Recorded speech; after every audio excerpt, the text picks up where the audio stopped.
को लाइन छ त्यही लाइनमा आउनुभयो भने गण्डकी डेन्टलको दोस्रो तलामा चाहिँ हाम्रो सेल्स सेन्टर अवस्थित रहेको छ।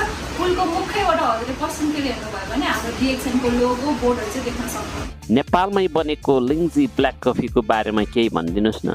यो लिङ्जी ब्ल्याक कफीको पिबी कति हो, यसको एसपी कति हो, यसको डिस्ट्रिब्युटर प्राइस कति हो, यसको कस्टमर प्राइस कति हो र यसको क्वान्टिटी के छ? अब हामी सबैको लागि गर्वको कुरा रहेको छ। फ्याक्ट्री नेपालमा आइसक्यो र पहिलो प्रडक्ट लिङ्जी ब्ल्याक कफी चाहिँ नेपालमा उत्पादित भइसकेको छ।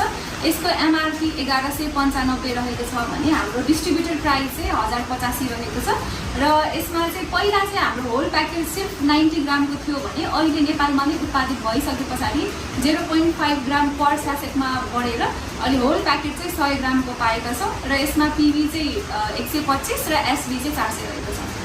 अनि हामीले 45 पिबी काट्नु